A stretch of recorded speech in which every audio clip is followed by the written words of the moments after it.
Well, Kyle Rittenhouse supporters and protesters continued their vigil outside the courthouse today. While things got heated, police didn't make any arrests. WGN's Rob Sneed live in Kenosha, where the weather looks pretty bad. Rob?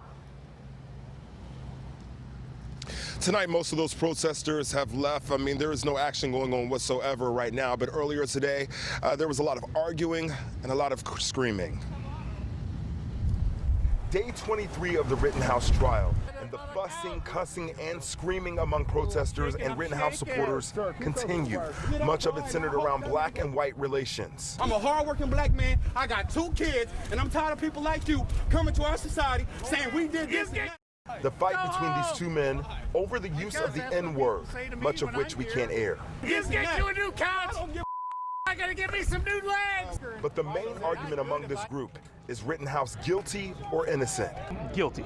Guilty of you know, I consider at least a manslaughter and or reckless homicide kind of thing. First degree is up to them to decipher whether they determine, you know, all the factors that go into that. Yeah. But reckless being just running around shooting people. I think Kyle's a hero. I really do. I know that's controversial. If he's found guilty, that gives a free rein to people to loot and commit arson. Back among the protesters today, the man who had an AR-15 yesterday, known as Maserati Mike. Today, he had just a gun case. Inside, a sex toy. According to the Chicago Tribune, records show the man is Jesse Klein, a former police officer of the Ferguson, Missouri Police Department. According to the St. Louis Post-Dispatch, Klein was fired from the department after 3 years on the force in 2018 after being charged with stalking a woman and threatening her male companion by poking his chest with a gun. The newspaper reports the charges were later dropped after the couple refused to testify. Meanwhile, among the demonstrators, a different type of action. And on a cold day, there's nothing better than a cup of coffee and cookies. Cookies for Peace.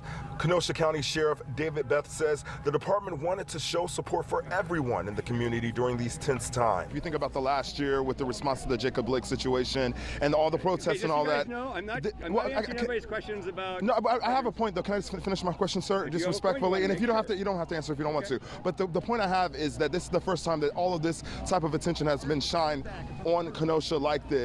Okay. After all this is said and done, is there a lesson that you guys have learned from this as a community? Oh, that's okay. I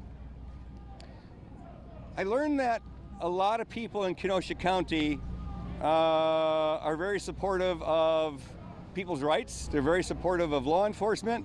They wish last year didn't happen.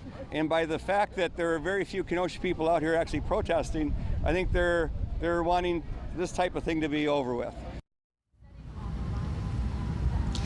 And as you just saw, a lot of the back and forth between the demonstrators really resulted in nothing. Many of them said they will be back here tomorrow. Reporting live in Kenosha, Rob Sneed, WGN News. All right, Rob. Well, Florida Congressman Matt Gaetz says if Kyle Rittenhouse is acquitted, he would like to give him a job. The Republican says he thinks that Rittenhouse would, in his words, probably make a pretty good congressional intern.